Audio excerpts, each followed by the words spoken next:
잠시 송구합니다. 또 이게 또 생방송의 묘미 아닌가 그런 생각도 해봅니다. 자, 분위기 바꿔볼게요. 지난 주말에 엊그제 주말에요. 코로나 확진자가 500명대가 넘어서서 방역 당국이 바짝 긴장했는데 오늘은 어떻습니까? 김유진 아나운서. 네, 오늘 0시 기준 코로나19 신규 확진자는요, 384명입니다. 그러니까 주말과 휴일에 비해서는 확진자 수가 좀 다소 줄어든 모습을 보이고 있긴 한데요. 이게 문제는 이 검사 건수가 주말이다 보니까 적어서 나타난 수치인 거지 절대적으로 확산세가 꺾인 것이라고 보기는 어렵다는 점입니다. 이게 백신 접종이 시작됐다고 해서요. 우리가 방심을 하면 안 됩니다. 경각심이 풀리면 안 돼요. 그런데 이 와중에 지금 인파가 붐비는 곳이 있어서 걱정이 된다고 합니다. 최정아 기자님. 네, 그렇습니다. 바로 경남 창원시 진해인데요. 이곳은 정말 세계적인 벚꽃 명소죠. 코로나19 확산을 막고자 창원시에서는 지난해에 이어서 올해도 군항제를 취소를 했습니다. 아하. 창원시에서 이 벚꽃 구경을 막으려고 이제 SNS를 통해서도 방문 자제를 요청을 하기도 했고요. 또 진해로 들어오는 주요 도로마다 차들이 볼 수 있게, 사람들이 볼 수 있게 현수막을 내걸어서 군항제가 취소되었으니 방문을 자제 바랍니다라고 이렇게 호소를 또 하고 있는 지금 상황입니다. 저렇게 현수막 걸려 있네요, 진짜. 네, 맞습니다. 하지만 어제 내린 이 봄비가 그치고요. 낮 기온이 20도까지 오르자 여자청, 경화역, 안민고개 등 이 벚꽃 명소마다 상충객들이 몰리기 시작합니다. 실제 지금 현재 진해의 모습인가 보네요. 네, 그렇습니다. 어제, 네. 이 철로변에 심어진 이 수십 년생의 벚나무가 어허. 일제히 만개한 이 경화역에는 관광객들이 한꺼번에 몰려서 줄을 계속 서 있었던 거예요. 그래서 입장 같은 경우에도 한참을 기다려야 가능한 정도로 사람들이 몰렸다고 합니다. 야, 그야말로 흐드러지게 피었다는 표현이 딱 들어맞는데 걱정되는 게 박성배 변호사님, 뉴스파이터가 이 코로나가 1년 넘은 상황이다 보니까 지난해 벚꽃철에도 전해드린 기억이 납니다. 그때는 상춘객들 오지 마십시오 하면서 펜스도 치고 주차장도 막고 적극적으로 그랬는데 올해는 안 그런 거예요, 그러면? 그렇습니다. 지난해에는 주요 벚꽃 관광지에 통행 자체를 금지했습니다. 개업 기간 중에 들어오는 것 자체를 막았었는데 올해는 사정이 다릅니다. 차량 통행만 막고 걸어서 구경하는 행위는 철저한 방역 수칙 준수를 조건으로 허용하기로 했습니다. 그 이유, 네. 창원시 관계자에 따르면 주민들의 안전과 지역 상인들의 어려움을 모두 반영해 이 같은 조치를 취했다고 합니다. 아하. 글쎄요, 관광객들과 또 주변 일대 상인분들은 기분이 어떠셨을까요? 얘기 들어보시고요. 이어가 보도록 하겠습니다. 이렇게 벚꽃이 많이 핀 날에 경화역에 오게 되었는데 너무 봄바람이 너무 좋고 날씨가 너무 좋아서 기분이 너무 좋습니다. 비 오는 날 같지 않고 날씨가 좋을 때는 그래서 사람들은 많이 나와요. 그러니까 장사는 안 돼도 사람 구경하는 재미? 그게 너무 좋아요. 아니 그러면 긍정적 반응만 있는가요? 뭐 어떻습니까? 이에 대해서. 당연히 지역 주민들의 근심 걱정은 상당히 커진 상황입니다. 왜냐하면 이 상충객들, 꽃을 배경으로 사진도 많이 아무래도 찍고 또 그러려면 마스크를 벗는 경우가 또 많겠죠. 그리고 계속 산책을 하다 보면 허기지니까 이제 마스크를 벗은 채 음식물도 이제 길거리를 다니면서 많이 섭취를 실제 한다는 지금 저러고 겁니다. 있네요, 진짜. 네네. 그렇죠. 아하. 그러니까 지역 주민들은 아니 식당 같은 경우에는 이런 관광객들뿐만 아니라 일반 지역 주민들도 가는데 이거 코로나19에 굉장히 취약한 거 아니냐라면서 울분을 계속 감추지 못하고 있고요. 일부 식당들을 위해서 완전 폐쇄 조치를 하지 않은 것 아니냐. 이건 굉장히 좀 아니하다라는 불만을 토로하고 있습니다. 자, 보세요. 불안한 지역 주민들 지금 이런 반응이란 말이에요. 앞서 긍정적인 목소리도 분명히 존재하죠. 그런데 걱정하시는 분들 얘기 좀 들어보고 이어가 보도록 하겠습니다. 사람이 많이 다니까 코로나 고시면 번질까 싶어서 그게 이제 제일 불안하지요. 근황이 좀 안 했으면 좋겠어요. 사실 저 불안한 마음도 이해가 되는 게 그리고 오윤성 교수님 저 모습을 보게 되면 사실 벚꽃은 우리 대한민국 곳곳에 이제 벚꽃 명소가 있잖아요. 그렇죠. 그러다 보면 진해도 하는데 우리 지하철도 좀 개방해 주세요, 허용해 주세요. 또 이런 목소리 나올 것 같아요. 그게 이제 좀 걱정입니다. 왜냐하면 지금 사실 진해 벚꽃은 절정으로 지금 달하고 있는데 사실 앞으로 한 3, 4일 정도 더 이렇게 지속될 가능성이 있다는 거죠.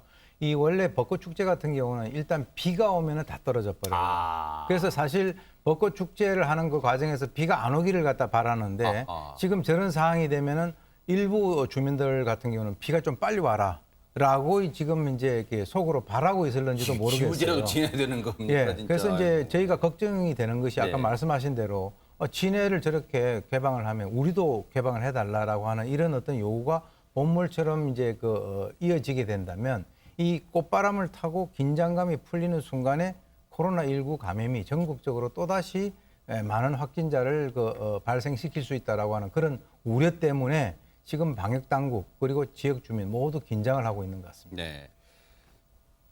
사실 이런 상황에서 지난 주말을 앞두고 이 방역 당국은 현행 거리두기 단계 그리고 5인 이상 사적 모임 금지 조치 그리고 이른바 코로나 통금이라는 수도권의 밤 10시까지 영업 제한 이걸 2주간 더 연장하기로 했어요. 그러면서 한층 더 강화된 방역 수칙도 공개를 했습니다. 김유진 아나운서. 맞습니다. 그동안은 식당이나 카페 방문하신 분들 중에 누구누구의 몇 명 이렇게 수기명부 작성하신 분들 계실 거예요. 그런데 앞으로는 그렇게 하시면 안 됩니다. 아, 그래요? 방문객 전원이 각자 수기명부를 꼭 작성을 해야 되는데요.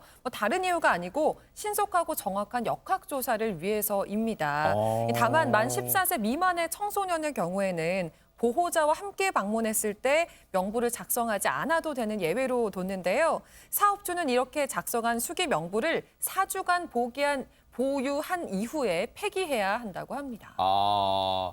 사실 저 부분 좀 민감해요. 왜냐하면 지금까지는 여러분들 점심 드시러 또 저녁 드시러 가셨을 때 한 네 분 가시면 야 네가 제일 막내니까 네가 대표로 적어. 막 그런 경우 많단 말이에요. 그래서 쭉 적은 다음에 마지막에 왜 몇 명 이렇게 했었는데 그게 안 된다는 겁니다. 이제 이 분명한 방역 수칙 위반이라는 거예요. 그래서 각자 모두가 귀찮더라도 번거롭더라도 다 일일이 적어야 되는데 일각에서는 또 그런 말씀하세요.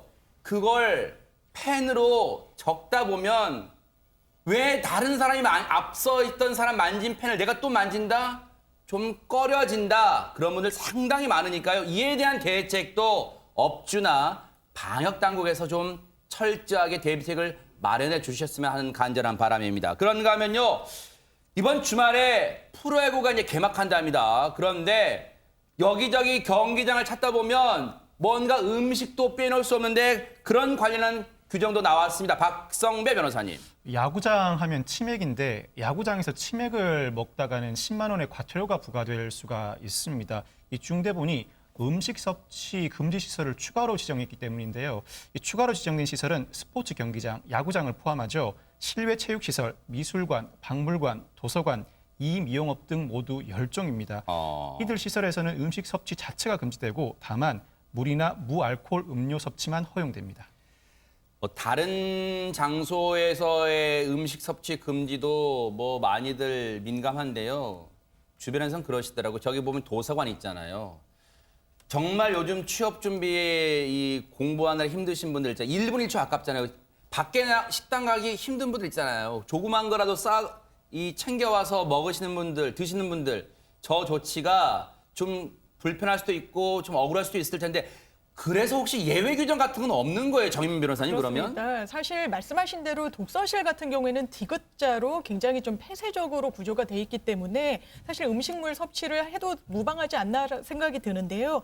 일단 디귿자로 된 독서실 같은 경우에서는 혼자인 경우에 한해서 음식물 섭취가 가능하도록 예외 규정을 뒀습니다.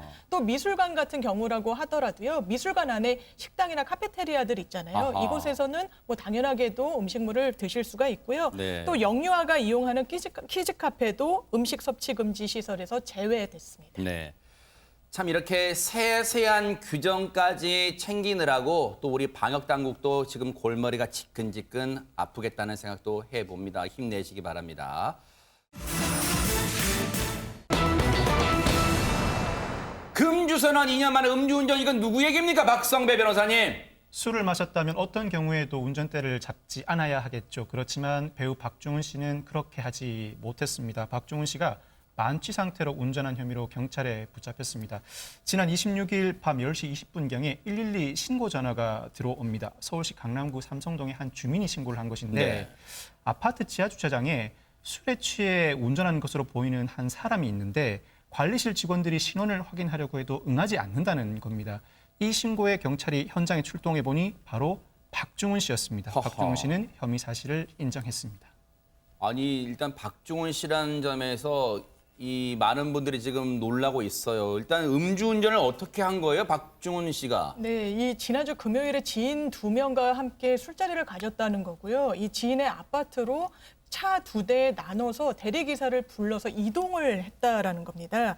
그리고 지인이 사는 아파트 입구에 도착을 했는데 박중훈 씨가 입구에서 기사분을 돌려보냈고요. 자신이 직접 운전을 해서 지하 2층 주차장으로 들어갔다는 게 이 사건의 개요입니다. 하하.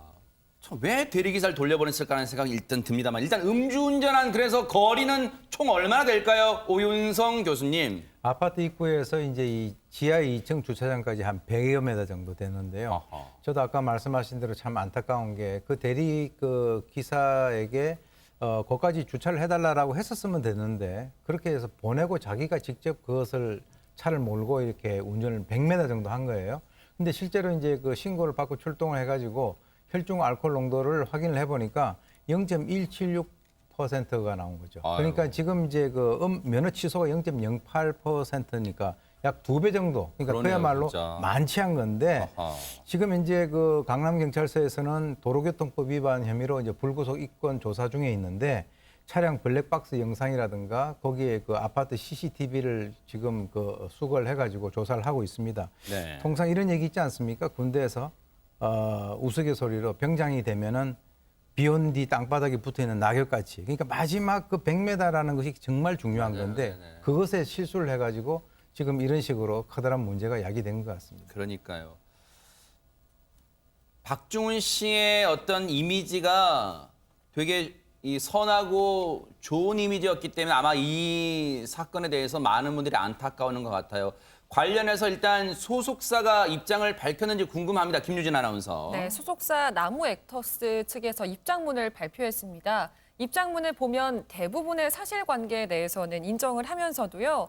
이 박중훈 씨가 이후에 경찰이 출동한 이후에 블랙박스 영상도 제출을 하고 경찰 조사에도 성실히 임했다라고 얘기를 하고 있습니다. 하지만 이유를 불문하고 이런 일이 발생한 점에 대해서 소속사도 책임을 통감하고 있고 배우 역시 깊이 반성하고 있다고 전했습니다. 네. 배우 역시 깊이 반성하고 있다는 것은 어떻게 보면 대리해서 대신 전한 건데 김유진 아나운서 그러면 박중훈 씨 본인의 입장은 없는 거예요, 그러면? 맞습니다. 평소에 박중훈 씨가 SNS 활동을 상당히 활발하게 해왔거든요. 아하. 하지만 이번 사안과 관련해서는 본인이 직접 본인 차원에서 입장을 표명하거나 사과한 사실은 없습니다. 근데 조금 전에 김유진 아나운서가 소속사의 해명을 전해주셨단 말이에요. 그런데 일각에서는 그런 얘기가 나와요. 소속사의 해명 내용이 애초 신고자의 신고 내용과 사뭇 다른 부분이 있다 이런 얘기가 있습니다. 맞습니다. 신고자 측에서는 음주운전 하는 걸 보고 곧바로 신원을 확인하려고 했는데 박중훈 씨가 여기 협조하지 않았다라고 주장을 했는데요. 소속사 측에서는 입장문을 발표하면서 박중훈 씨가 차에서 잠이 들었다라고 발표를 했습니다. 이 내용이 지금 사실 엇갈리고 있는 상황인데요. 이와 관련해서 경찰의 이야기 직접 들어보겠습니다. 앞서 그 음주 적발되기 전에 그 무슨 교통사고가 있었다고 그게 박중훈 씨랑 관련이 있는 건가요? 없습니다. 차가 뭐 비틀거렸기 때문에 이렇게 음주 신고를 하게 된 건가요? 그렇죠.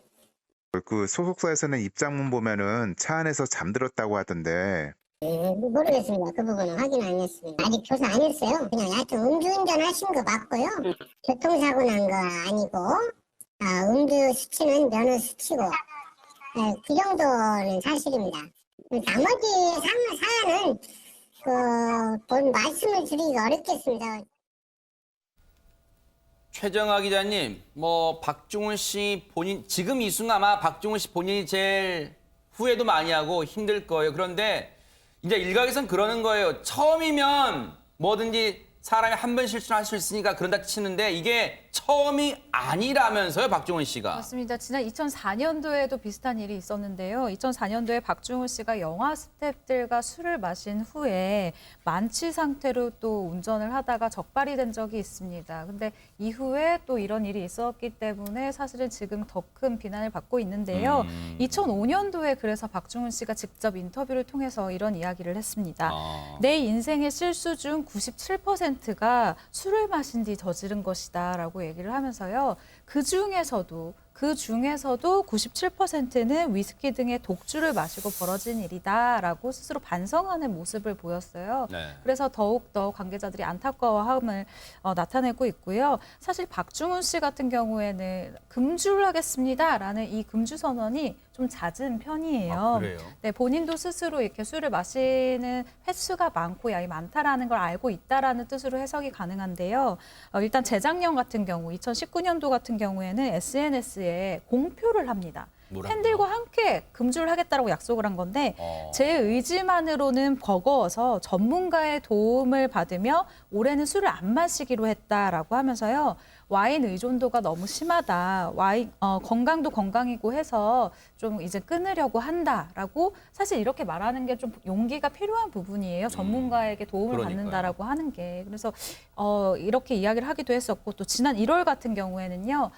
이 박중훈 씨의 절친 배우인 강성진 씨가 있어요. 근데 강성진 씨가 한 방송을 통해서 박중훈의 이 금주 횟수로는 거의 뭐 타클래스다. 술을 굉장히 좋아하는데 술을 좀 자주 끊는 편이다라고 이때는 칭찬이었는데 네. 지금 돌아보니 조금 좀 많이 여운이 남는 말들이었습니다. 이렇게 돼버리면 박성배 변호사님 2019년 했던 그리고 2004년 첫 번째 음주운전 사고 이후 2005년 했던 인터뷰 내용 이게 다 무색해지는 거잖아요. 이 장소가 어디든 상황이 어떠하든 음주운전은 음주운전이죠. 법령도 마찬가지입니다. 도로가 아닌 지하 주차장에서 음주운전을 했다고 해도 음주운전으로 처벌하고 2회 이상 음주운전 시에는 첫 번째 음주운전이 오래전 일이라고 하더라도 동등하게 가중 처벌합니다. 앞으로 대중들의 실망과 비난 박중훈 씨가 스스로 감내해야 할 것 같습니다. 진짜 이게 일반인도 예외 아닙니다만 연예인도 예외 아니에요. 오윤성 교수님 음주운전은요. 술을 먹고 뉴스파이터 늘 말씀드리지만 술을 먹고 음주운전대를 잡는 자체가 비난받아 마땅합니다. 네, 이 음주운전 같은 경우는 상당히 그 습관성이 있어요. 상습적으로 지금 이제 경찰청에서는 음주운전을 해서 운전면허가 취소된 사람들 중에서 생계형이다. 지금 운전을 하지 못하면은 자기 가족들을 먹여 살릴 수가 없다라고 하는 이런 이유를 대서 운전면허증을 다시 이제 그 원상 회복시켜주는 그런 프로그램이 있는데 거기 가 보면요 실제로 음주를 했었던 사람들이 또 음주운전을 하는 것을 많이 볼 수가 있습니다. 네. 그렇기 때문에 이런 음주운전이라고 하는 것은 아까 말씀하신 대로 오히려 운전대를 안 잡다가 술을 마시면 운전대를 습관적으로 잡는 이런 분들도 적지 않다라고 하는 그런 측면에서는 이후에 발생될 수 있는 여러 가지 커다란 사건을 생각하면 아주 엄하게 처벌해야 될 그럴 범죄라고 봅니다. 그러지는 않을 거라고 봅니다만 박중훈 씨 본인도 이게 인명피해가 난 사고가 아니니 뭐 대단한 거 아니지 않느냐라고 생각하지는 않을 거라고 봅니다. 하지만요. 인명피해가 나고 안 나고 중요한 게 아니라요. 정말 많은 분들이 기대했던 만큼 좋아했던 만큼 이번에 많은 분들이 실망하셨을 거예요. 자숙하고 정말 이참에요. 그냥 술을 끊는 게 최선의 방법이 아닐까 박중훈 씨한테도요. 그런 생각을 해봅니다.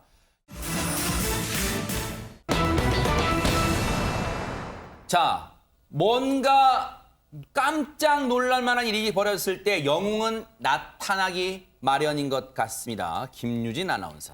맞습니다. 지난 9일 순천의 한 사거리에서 사고가 발생했습니다. 그런데 이 장면을 야간 당직 후 귀가하던 중이던 광양경찰서의 두 강력계 형사가 목격을 하게 되는데요. 당시 상황 영상으로 만나보겠습니다. 네, 두 형사가 타고 있는 차량의 블랙박스 영상입니다. 아이고. 방금 보시면 좌회전하던 트럭과 이 흰색 승합차가 강하게 부딪히면서 차가 전도되고 말았는데요. 어허. 게다가 뒤집힌 곳이 운전석 쪽이라서 운전자 혼자서 탈출할 수 있을까 좀 어려워 보입니다. 그러네요. 이 지켜보던 형사들이 바로 달려 나가는데요. 아, 저분들이 형사예요? 맞습니다. 아하. 한 분은 바로 119에 전화를 하시고요. 이제 한 분은 차 뒤쪽으로 돌아가서 차 위로 올라가려고 하시는 거예요. 아하. 왜냐? 이 운전자를 구하기 위해서입니다. 네. 직접 조수석 문을 열고 지금 구조하려고 하고 있는데 이게 아무래도 차량도 크고 상황이 심각해서 두 분만의 힘으로 할 수 있을까 하는 생각이 듭니다. 그러니까요. 일단은 진입은 지금 이 운전석 쪽으로 뒤집힌 차량 문을 열고 이제 조수석 쪽에 문을 열고 들어갔습니다만 들어가서도 상당히 지금 구조가 저 두 분만의 힘으로는 쉽지 않다는 생각을 해봅니다. 장윤민 변호사님. 그렇습니다. 사실 이 뒤집어진 차 두 강력계 형사분들의 힘만으로는 참 수습하기가 어려웠는데요. 너무나 다행히도 같이 운전을 하던 다른 시민들이 다 모여서 이 사고를 수습하는 데 힘을 실어줬다고 합니다. 아하. 영상에서 보시는 것처럼 여러 사람들이 모여서요. 순발력 넘치게 바로 이 운전자를 구조해내서 2차 사고 없이 운전자분을 무사하게 구조할 수 있었다고 합니다. 천만다행입니다. 당시 현장에 계셨던 경찰분, 형사분 얘기 들어보시고 이어가 보도록 하겠습니다. 이번 날 퇴근을 하고 집에 가는 길이었는데요. 이제 사고 당시 차량은 운전석 방향으로 전도가 된 상태였고 그 상태에서 저하고 동승했던 서재훈 형사님이랑 같이 그 사고 차량으로 이제 급히 달려가 보니까 운전석에는 여성 운전자분께서 안전벨트가 풀리지 않아서 나오지 못한 상태로 애타게 도움을 요청하고 있는 상태였습니다. 특히나 차량 주변에는 그 타는 듯한 냄새가 많이 나서 신속하게 운전자를 구조해야 한다는 생각이 들어서 차량 위로 올라가가지고 조수석 문을 열고 그 안으로 들어가서 안전벨트를 풀고 여성 운전자분을 이제 밖으로 구조를 한 상황이었는데요. 정인웅 형사는 무술 감독 정동 감독 좀 비슷하게 생겼는데 늠름합니다. 일단 그런데 이 두 분이요 콤비인 것 같아요. 조금 전에 인터뷰하신 분이 정인웅 그리고 동승했던 동료 형사분이 서재웅 웅웅 커플인데 정말로 쉽지 않은 일을 하셨어요. 그런데 박성배 변호사님 밤샘 근무 후 퇴근길이었답니다. 저 때가. 사실 형사들은 정해진 근무 시간이 없습니다. 물론 출근 시간이 정해져 있긴 하지만 외근 근무가 주된 업무이고 당직 근무를 하고 귀가하는 길이라고 하더라도 사건이 발생하면 그 시간 장소가 근무 시간이거든요. 자신의 업무를 성실하게 잘 수행해내신 것 같은데 네. 사고 발생 이후 운전자 상당히 큰 충격을 받았겠죠. 이 형사들이 구조대에 연락을 하고 이 구조대가 올 때까지 운전자는 안전한 장소에 대기하고 있다가 병원에 아하. 후송됐는데 차량이 전도되는 사고에도 불구하고 생명에는 지장이 없다고 합니다. 그렇지만 말씀드린 것처럼 심리적 충격은 상당할 겁니다. 네. 한동안 운전대도 못 잡을 것으로 보이는데 아이고. 후유증 없이 회복하길 기원합니다. 네. 저 두 분 형사도 대단했지만요. 도와주셨던 같이 도움을 주셨던 다른 시민 운전자분들도 대단했습니다. 네, 그렇습니다. 지금 이제 사실 그 지역사회 경찰 활동에 따르면 경찰이 물고기면은 시민들이 물이에요. 아하. 그런 관계입니다. 그래서 이제 그 전도된 그 차량이 있는 그 장소가 아까 보시는 바와 같이 십자로이기 때문에 2차 사고가 발생이 될 수 있는 굉장히 위험한 그런 상황이었는데 네. 실제로 이제 그 아까 뛰어가는 그 모습들을 보니까 상당히 침착하게 뛰어가지고 사태를 수습하는 거기에서 프로의 포스를 갖다 저는 느꼈습니다. 그러니까요. 그래서 추가 사고도 없이 잘 이렇게 끝난 것은 바로 저 두 분과 그리고 주위에 있는 시민들이 덕이다 이렇게 봅니다. 네. 바로 그러기에 이 형사분들도 그 공을 다른 시민분들에게 돌리고 있는데요. 그 얘기 마저 들어보시고 이어가 보도록 하겠습니다. 누구나 그런 상황을 목격했다면 저보다 더 빨리 어려움에 처하신 운전자분을 구조를 했을 거라고 생각합니다. 그때 뭐 저하고 새 형사님 둘만의 힘이었다면 더 오래 걸렸을 건데 사고 당시 바로 주변에 계시던 많은 시민분들이 오셔서 도와주셔가지고 더 빠르게 구조를 할 수 있었습니다. 저는 이제 제가 오히려 그 시민분들께 감사하다는 말씀을 좀 전해드리고 싶은 상황입니다. 참 본인도 대단한 일을 했으면서 시민들에게 그 공을 돌리고 있으니 얼마나 훈훈합니까? 이 두 분 저희가 다시 한번 소개 안 해드릴 수가 없겠죠. 전남경찰청 광양경찰서에 먼저 아마 이분이 선배신 것 같아요. 서재웅 형사님, 강력팀입니다. 서재웅 강력팀 형사님, 그리고 좀 전에 인터뷰해 주신 정인웅 강력팀 형사님 두 분 정말로 저희가 감사의 박수를 보내드립니다. 경찰의 명예를 드높였다 생각도 듭니다.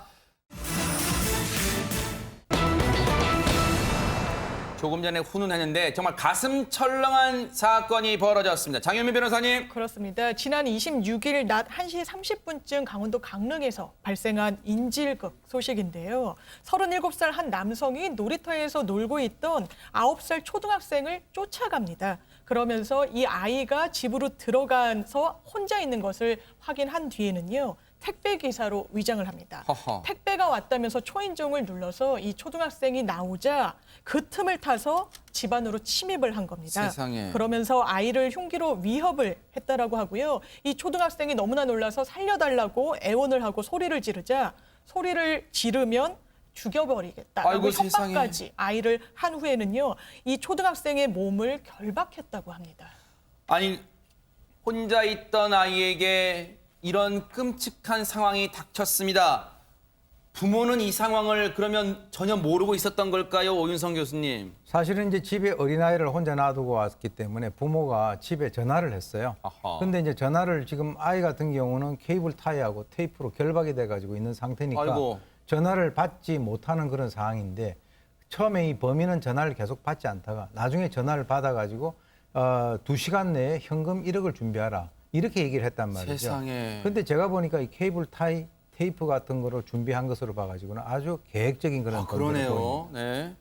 그런데 2시간 안에 1억 원을 준비하라. 이게 무슨 범죄 영화에서 보는 그런 장면도 아니고 이게 이런 무슨 끔찍한 일이 벌어진 겁니까? 박성배 변호사님. 초등학생 어머니가 이 남성과 통화하는 사이에 어머니와 함께 있던 이모가 곧바로 경찰에 신고합니다. 그동안 이 남성은 이 집에 40분 동안 머물고 있다가 결국 초등학생의 휴대전화와 10여만 원 현금만 챙겨서 도주하고 마는데 경찰에 따르면 이 남성이 초등학생 어머니와 통화한 이후에 상당히 겁을 먹었대요. 공범도 없는 상태에서 더 돈을 받기는 어렵다고 판단하고 그대로 도주했다고 합니다. 세상에 그 사이에 결박돼서 지금 이 잡혀있던 억류돼 있던 이 아이는 얼마나 공포에 질렸을까요, 장현미 변호사님? 그렇습니다. 사실 이 아이가 입었을 심리적인 타격은 정말 상상하기도 어려울 정도고요. 어떻게 이렇게 끔찍한 범죄를 저지른 거냐라고 물었더니 경제적인 형편이 어려워서 이런 인질극을 벌였다는 게 그런다고 이런 짓을 저질러요? 그렇습니다. 사실 이 남성 잡고 봤더니 무직이었고요. 월세 17만 원을 낼 돈이 없어서 이런 범행을 계획하게 됐다고 경찰에 토로를 했습니다. 아무리 생활이 어려워도 이런 범죄에 가담했다는 건 용서할 수 없는 일입니다. 40분 넘게 인질극을 벌이던 이 천인 공노할 남성 도주는 했습니다. 그렇다면 이대로 검거를 못하는 겁니까, 오윤성 교수님? 결국 잡혔습니다. 뭐 저런 짓 하게 되면은 그렇게 오래 가지 않습니다. 근데 실제 본인은 잡히지 않기 위해서 아파트를 나와가지고 차를 갖다가 3번씩이나 갈아타고 집에 가서 옷을 바꿔 입고 바깥에 있었는데요. 나름 머리 쓴 거예요? 네, 아하. 상당히 머리를 썼습니다. 그래서 이제 경찰 같은 경우는 이 남성의 동선하고 인상 차기를 인근에 있는 CCTV 분석을 통해 가지고 파악을 해서 4시간 뒤에 자신의 집 인근 골목에서 서성이고 있던 이 남성, 이 서성이고 있었던 것은 상당히 불안했겠죠. 그래서 특수 강도 혐의로 이제 구속을 했는데요. 그 검거 당시에 남성이 메고 있던 그 가방 안에서 흉기라든가 범행 도구 등이 발견된 것으로 봐서 아까 제가 말씀드렸습니다만 이 범행은 처음부터 애시당초 계획적으로 이루어진 것이다 이렇게 판단을 하고 있습니다. 검거 과정에서 경찰들도 하마터면 큰일 날 뻔했습니다. 그런데 그 아이가 지금 걱정됩니다. 박성배 변호사님. 정말 다행히도 피해 초등학생 외상은 없다고 합니다. 그렇지만 상당한 정신적 충격을 받아서 해바라기 센터에서 심리 상담을 받고 있다는데요. 세상에. 그럴 수밖에 없다는 것이 택배가 왔다는 말을 듣고 아무 의심 없이 문을 열어줬는데 흉기 위협에 결박까지 당했으니 아이고. 얼마나 큰 충격을 받았겠습니까? 더군다나 이 남성이 도주할 당시에 결박한 아이를 침대로 옮겨놓고 이불로 덮어뒀다고 합니다. 이불 속에서 누군가 날 도와줄 사람이 올 때까지 얼마나 아이고. 떨었을까요? 네. 경찰이 피해자 보호 조치를 취하고 있다고 하니 잘 회복되길 기원합니다.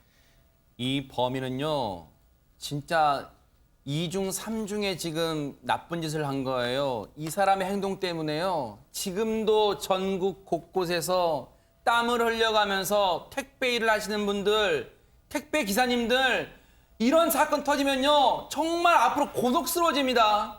정말로 나쁜 그런 점에서 이 남성의 범죄는 2번, 3번 비난받아 마땅하다 이런 생각도 해봅니다.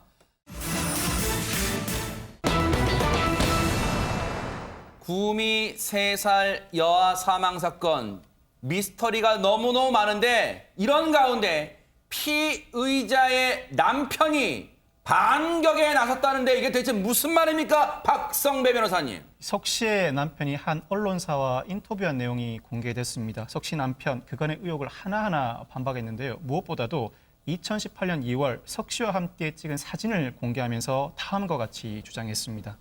경찰 주장대로라면 아내가 낳은 지 100일 된 아기를 이제 갓 낳은 신생아와 바꿔치기 했다는 것인데 저나 가족이나 의료진이 바보도 아니고 어떻게 그 차이를 모를 수가 있겠느냐. 그리고 평소에 아내가 샤워하고 나오면 속옷바람으로 있을 때도 있는데 임신을 했다면 내가 눈치채야 되는 것 아니냐. 뿐만 아니라 아내가 만약 다른 남자의 아이를 가졌다면 내가 감싸줄 이유도 전혀 없다라고 주장했습니다. 일단 핵심은 자신의 아내는 임신한 적이 없다. 그러니 출산도 당연히 안 했다. 지금 그 논리를 계속 펴고 있네요. 그렇습니다. 본인은 결코 임신을 한 적도 없다라는 것이고요. 이 부분과 관련해서 석 씨의 남편이 아내를 두둔하는 여러 가지 정황들을 이야기했습니다. 슬픈 드라마를 볼 때면 눈물을 펑펑 쏟을 정도로 마음이 여린 사람이었다라는 게 이제 남편의 그 해명이고요. 또 하나는 이 위층에서 아이가 숨진 채 발견됐을 때 아내가 본인이 저지른 죄가 아님에도 불구하고 다 뒤집어 쓰려고 했다라는 게 남편의 설명입니다. 네. 그러니까 이 아이뿐만 아니라 둘째도 있는데 내 딸이 잡혀 들어가면 이 둘째 아기를 누가 건사하겠느냐라고 하면서 본인이 대신 이 죄를 저질렀다라고 이야기하려는 걸 남편이 막아섰다는 게 보도의 내용입니다. 아하. 그런데 이런 해명이 나왔지만 뭔가 석연치 않은 구석은 여전히 나오고 있습니다. 그걸 좀 짚어보도록 하겠습니다. 최정아 기자님. 네, 일단 이 기자가 이렇게 물어봅니다. 석 씨가 2018년 초반쯤에 회사를 잠깐 쉬었다던데 라고 물어본 겁니다. 그러니까 출산한 시기쯤으로 이제 추정을 한 시기를 이야기한 건데요. 네. 이때 이 석 씨의 남편이 이렇게 대답을 합니다. 답답하다. 사람 몸이 항상 건강한 건 아니지 않냐. 몸이 아파서 회사를 쉴 수도 있다라고 이야기를 합니다. 그러니까 이렇게 완강하게 답변을 하기 때문에 일단 정황이 몸이 아파서 쉴 수도 있기 때문에 이거 가지고는 뭐라고 완강하게 이 뭔가 논리를 펴기엔 좀 부족해 보이긴 해요. 그런데 앞서 지난주에도 뉴스파이터에 전해드렸습니다마는 경찰이 신생아를 바꿔치기 한 의혹이 있다라고 밝혔어요. 근데 그 내용 관련해서 혹시 인터뷰나 그런 데서는 언급은 없었습니까? 장유미 변호사님. 예, 이번에도 사실 아이를 바꿔치기 한 적은 없다라는 강한 해명을 계속 이어갔습니다. 사실 이 원래 산모로 알려졌던 분은 BB형이고요. 그 당시에 남편이 AB형이기 때문에 도저히 A형 신생아가 나올 수가 없었던 겁니다. 이 부분도 상당히 좀 의아한 부분인 거죠. 그렇다면 산부인과에서 아이를 바꿔치기를 했다라는 소리인데요. 이 부분과 관련해서 이 석 씨의 남편은 내 아내가 아이를 낳았다는 그 시기와 내 딸이 출산했다는 그 시기 사이에는 한 100일 정도, 한 석 달 정도의 시간적인 격차가 있는데 신생아와 100일 된 아이는 체격 면에서도 굉장히 큰 차이가 있다. 그것을 어떤 의료진의 눈을 속이고 바꿔치기 했다는 게 과연 말이 되느냐, 납득할 수 있느냐라고 항변했습니다. 그러니까요. 지금 혈액형까지 우리가 과학 시간에 배웠던 혈액형 문제까지 나오면서 도저히 나올 수 없는 그러니까 48세 성모 씨의 딸, 22살 딸, 애초에 친모로 알려졌었지만 친모가 아니었죠. 그 딸과 그 딸의 남편, 그러니까 전 사위죠. 두 사람 사이의 혈액형에서는 이 신생아 A형이 나올 수 없는데 어떻게 된 거냐. 그래서 바꿔치기 한 거 아니냐. 경찰은 그렇게 보고 있는데 아니라는 겁니다. 그럼 혈액형 말고도 신생아 바꿔치기 한 의혹, 이걸 입증할 만한 건 없습니까? 오윤성 교수님. 원래 이제 이 경찰이 이번에 새로 확보한 증거 중에는 인식띠지라고 하는 게 있어요. 아이들이 태어나자마자 이 신생아의 발목에다 다는 것인데 네. 거기에 이제 이름이라든가 이게 무게 같은 것 합니다. 근데 그것이 이제 머리맡에 걸려 있는 사진을 확보했다는 거죠. 지금 여기에 대해서 누가 사진을 찍었느냐라고 하는 것에 대해서는 딸이 찍었다 아니면 전 사이가 찍었다 이런 여러 가지 얘기가 있긴 있습니다만은 그것이 남아 있는 것이죠. 그래서 이 경찰의 입장에서는 왜 신생아의 발목에 있어야 될 인식띠가 그것이 위에 걸려 있느냐. 그러면은 이걸 갖다가 풀거나 이거는 어떻게 끄는 것이 아니냐. 네. 그것이 바꿔치기한 증거다 이렇게 주장을 하고 있습니다. 아하. 그런데 이에 대해서도 그 띠지가 머리맡에 있었을 뿐이지 끊긴 흔적은 지금 없다. 지금 이렇게 완강하게 맞서고 있습니다. 그런데 여기까지 얘기를 들으시면 시청자분들이 그러실 거예요. 바꿔치기를 했다 안 했다 그 얘기를 믿고 안 믿고를 떠나서 일단 박성배 변호사님, 경찰은 신생아를 산부인과에서 바꿔치기 한 것에 무게를 두고 있는데 실제 산부인과 구조상 그게 가능합니까 그러면? 그 전제 사실을 비춰본다고 하더라도 여러 가지 의문점은 남습니다. 우선 혈액형 검사 결과에 오류가 있을 수 있다는 지적이 나오고 있습니다. 면역력이 약한 신생아나 암 환자의 경우에는 적혈구 항원력이 약해 혈액형 검사 결과에 오류가 있을 수 있다는 겁니다. 다음으로 산부인과 간호사들의 감시의 눈을 어떻게 피할 수 있었을까? 탯줄을 자른 아이, 그 배꼽 안으로 세균이 침투하기가 용이해서 간호사들은 늘 신생아의 배꼽을 눈여겨본다고 합니다. 만약 아이가 바꿔치기 됐다면 간호사들은 단번에 알아볼 텐데 그 감시의 눈을 어떻게 피할 수 있었겠는가라는 의문이 남게 되는 겁니다. 마지막으로 석 씨가 신생아로 보일 만한 아이를 바꿔치기 했다면 석 씨 스스로도 이제 막 출산을 했다는 것인데 이 상황에서 제대로 거동이나 가능했겠냐 하는 의문이 남습니다. 실제로 딸 김 씨의 가족에 따르면 출산 다음 날부터 석 씨가 산부인과에 들렀고 거동이 힘들어 보이지 않아 출산 직후의 모습이라고 볼 수는 없었다고 증언하고 있습니다.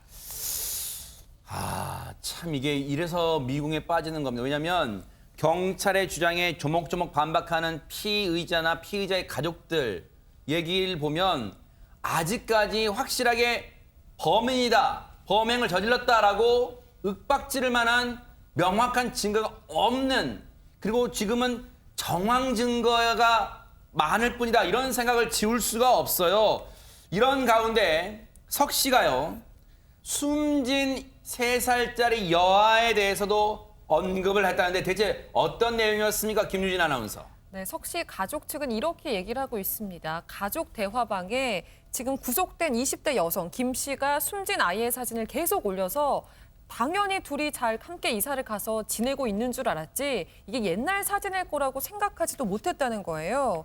게다가 아이가 바로 윗집에서 유기돼서 숨졌는데 이걸 어떻게 모를 수 있느냐 이런 의혹에 대해서는 아이 울음소리는 정말 듣지 못했고 이 본인들뿐만 아니라 다른 거주자들도 그렇게 얘기를 했다. 하지만 이 안타까운 일을 막지 못한 그 부분에 대해서는 이 석 씨의 남편도 정말 원통해하고 있다라고 전했습니다. 자, 이게 지금요. 뭔가 검찰로 일단 사건은 송치됐습니다만 계속해서 관련 기사는 나오고 있는데요. 뭔가 장유민 변호사님, 시청자분들이 그러실 거예요. 뭔가 계속해서 기사, 뭔가 새로운 내용, 어떤 정황, 언론 등을 통해서 전해지고 있는데 명확한 게 없어라는 생각은 시청자분도 하실 것 같아요. 그렇습니다. 지금까지 나오는 이 모든 것들이 상식에는 너무나 비껴가 있고요. 사실 상식선에서 이해할 수 없는 너무나 많은 이야기들이 오가고 있다 보니까 이 사건의 실체가 과연 무엇인지 미궁 속에 점점 빠져들고 있는 것 같습니다. 네. 더더군다나 이런 DNA 검사 무려 5차례나 했다라고 하고 그 과학적인 그 신빙성이 99.99%라고까지 하는데 이 가족분들은 믿을 수 없다. 출산하지 않았다는 사실에는 변함이 없다. 내 친딸이라고 DNA 검사가 이야기하고 있지만 도저히 믿을 수 없다. 다른 방법을 강구하겠다. 지금까지의 경찰 수사는 그야말로 끼워 맞추기다라고 계속해서 강하게 항변을 하고 있어서 이 사건이 과연 어디로 흘러갈지 좀 지켜봐야 될 것 같습니다.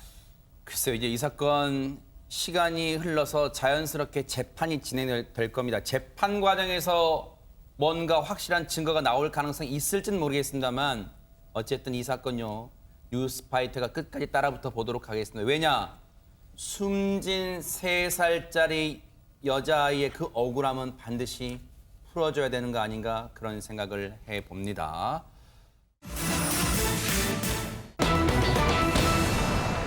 자, 분위기를 좀 바꿔보도록 하겠습니다. 여러분한테 친근한 이미지인 방송인 박수홍 씨 잘 아실 거예요. 그런데 세상에 박수홍 씨가요.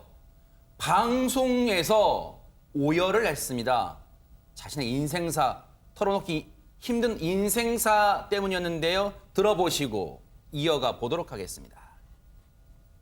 우리 다홍이에요. 근데 얘 그 길에서 내가 낚시터 갔다가 너무 깡마르고 그래가지고 얘가 왜 날 따라오지? 얘를 나는 남을 주려고 남을 주려고 했어요. 나 다른 데 보냈는데 그 집에 가서 쉬도 안 하고 응가도 안 하고 다 올 때까지 내가 TV에 나오잖아요. 나를 이렇게 막 긁으면서 나를 찾아서 고양이가 그래서 얘를 어쩔 수 없이 나는 무섭고 싫은데 데리고 왔어요. 내가 태어나서 가장 힘든 한 해를 보내고 있어요. 정말 사람이 이러다가 죽겠구나. 이 사람이 이래서 죽는구나. 인생이 무너지는 경험을 했어요. 근데 내가 잠을 못 자니까 고양이는 안 그러는데 내 눈에 앞에 와서 나 잘 때까지 자라고 눈을 깜빡깜빡해서 눈 감으라고. 내가 태어나서 나는 늘 혼자서 가족들을 지켜야 되니까 그 부담감이 있었어요. 누가 댓글 썼더라고요. 박송 씨가 구조했는 줄 알죠? 다홍이가 박송 씨 구조한 거예요.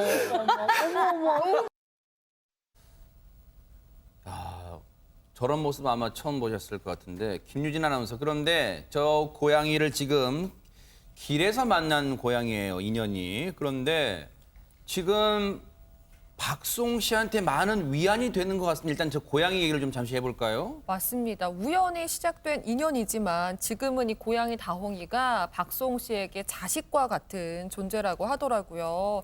얼마나 많이 사랑을 하면 이 다홍이를 자랑하기 위해서 오로지 그 목적으로 개인 방송도 시작을 했고요. 다홍이 전용 SNS 계정까지 만들었다고 합니다. 그래서 이 두 계정을 통해서 사진, 영상들을 올릴 때마다 네티즌들이 그렇게 선플을 많이 다신대요. 그래서 박송 씨가 자기가 연예계 생활을 30년을 했는데 이런 반응은 처음이라면서 감사하다, 이런 반응을 보이고 있습니다. 그러니까요.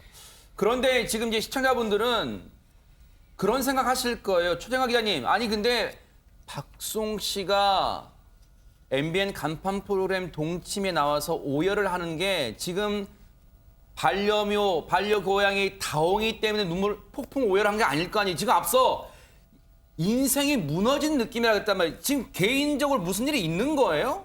그렇습니다. 사실은 저희가 이제 박송 씨가 지난 10월부터 자신의 SNS에 자신의 신경을 담은 글을 올리기 시작했어요. 다홍이 SNS라고 하는 곳이었는데 운영은 박수홍 씨가 하는 거죠. 여기에 글을 30년 평생 쉬지 못하고 일만 했고 가족들을 위해 희생하며 살아왔지만 뒤를 돌아보니 저에게는 아무것도 없었다라고 이야기를 했어요.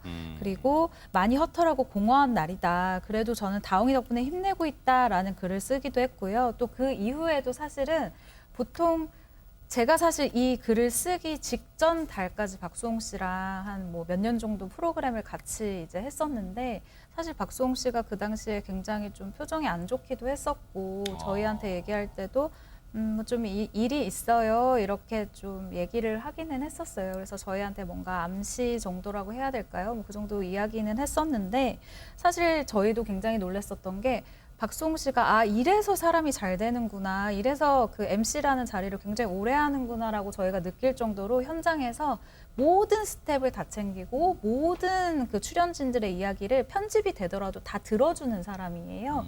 그래서 저희가 참 좋아하는 MC이기도 했었는데 한편으로는 남들의 이야기를 들어주지만 자기 이야기를 하지 않는 사람이었거든요. 그러니까 자신의 감정을 이렇게 방송에서 드러내면서 한다는 것이 사실 저희 옆에서 봤었던 사람들 입장에서는 굉장히 힘들었구나라는 걸 볼 수 있는 영상이기도 했었고요. 또 이후에 자신의 감정을 다홍이 채널을 통해서 조금씩 나타낸 것 같아요. 이게 저는 사인이라고 보여지는데 집사, 그러니까 그러니까 고양이를 키우는 사람들이 자신을 집사라는 표현을 씁니다. 근데 집사는 사람을 너무 잘 믿는다. 자기 사람에게 희생하고 살았다. 그래서 문제가 생기기도 한다. 아무도 몰라준다. 어느 순간 이러한 희생이 너무 당연해진다. 절대 남의 것을 뺏고 탐욕스럽게 살지 말자라고 뭔가 암시를 하는 듯한 글을 올리기도 했습니다. 그동안 박수홍 씨는 MBN뿐 아니라 다른 방송 예능 프로그램에서도 가족 간의 관계, 아버지와 관계, 어머니와의 관계 많이 나왔단 말이에요. 근데 화목하게 보였어요. 그런데 지금 본인은 희생 이 두 글자를 얘기하고 있습니다. 어떤 얘기인지 한번 들어보시고 이어가 보도록 하겠습니다. 아버지가 사업을 하시다가 망하셔가지고 난 이 얘기하면 눈물 난다 진짜. 그래가지고 하셨어요, 어머니? 잠깐만. 지하실 우리가 지하실에 살았었는데 그 다섯 식구가 이제 TV 그 대가 있잖아요. 거기다 머리를 안 넣으면 잠을 못 잤어요. 좁아가지고. 그러니까 뭐로 자고 우리 어머니 늘 뭐로 주무시고 아궁이가 옆에 있는데 엿달가스 마셔가지고 애들이 다. 내가 왜 이렇게 눈물이 나냐? 야, 이거 이상하다.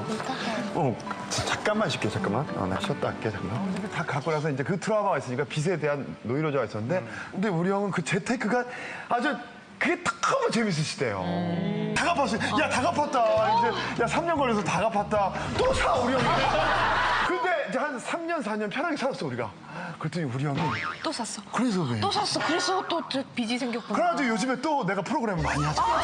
이게 달리게 하는 게 있더라고. 나도 모르겠네.